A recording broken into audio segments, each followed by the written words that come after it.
sekalian, di hari ini tema kita adalah penukaran harta benda wakaf. Nah, hadirin sekalian, nah inti ajaran wakaf itu adalah baqaul ain, kekal, ya, dia tidak boleh habis. Jadi itu sesuai dengan pesan Rasulullah kepada Umar bin Khattab.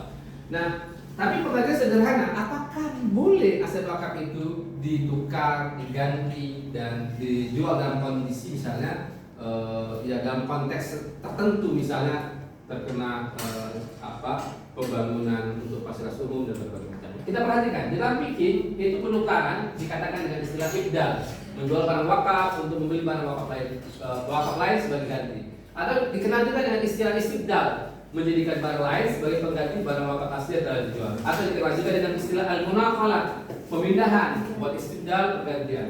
Terjadi perbedaan pendapat dalam menggunakan istilah ibdal, istibdal, wal munaqalah, tapi semua istilahnya bertujuan pada menukar, mengganti, memindah, dan menjualkan.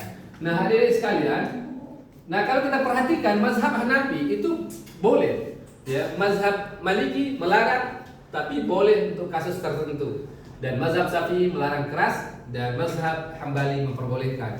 Jadi kalau kita perhatikan mazhab Hambali misalnya, inilah di Saudi, makanya wakaf pembangunan Masjid Nabawi dan berbagai macamnya masjid wakaf bisa diperluas dengan begitu banyak dan berbagai macam untuk kemaslahatan. Nah, di kita di Indonesia memang lebih hati-hati. Bukan berarti mazhab Syafi'i ini kaku, tidak, tapi untuk kehati-hatian karena ini adalah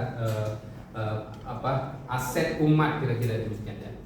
Nah, lalu kemudian kita perhatikan di Fatwa Majelis Ulama Indonesia nomor 54 tahun 2014 mengatakan tanah wakaf di atas bangun masjid dan berbagai macam penukaran benda wakaf, istibdal, al-waqaf itu diperbolehkan sepanjang untuk melestarikan kemaslahatan.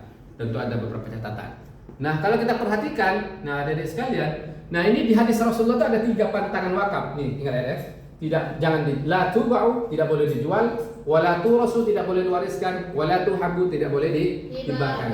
Tapi di Indonesia, di Undang-Undang Wakaf Indonesia itu menarik, ditambah jadi 7. Ya, tidak boleh dijadikan jaminan sehingga bank nggak mau menerima jaminan aset wakaf, disita, dihibahkan, dijual, diwariskan, ditukar atau dialihkan.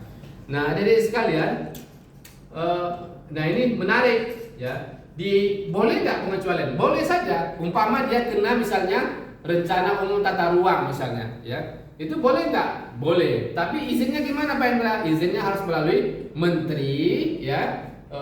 Lalu kemudian mendapatkan persetujuan dari BWI. Nah, ini kita lihat manfaat nilai tukarnya sekurang-kurangnya sama dengan harta benda wakaf sebelumnya. Nah, di sini disebutkan boleh dapat izin tertulis dari menteri berdasarkan persetujuan BWI.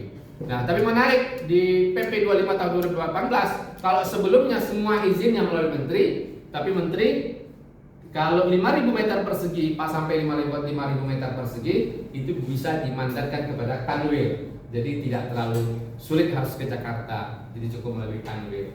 Nah, berkah.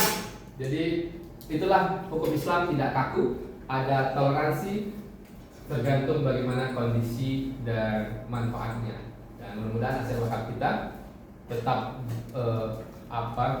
bisa kemudian dijaga, tapi juga inovasi juga diperlukan untuk pemanfaatan aset wakaf kita. Sudah berwakaf?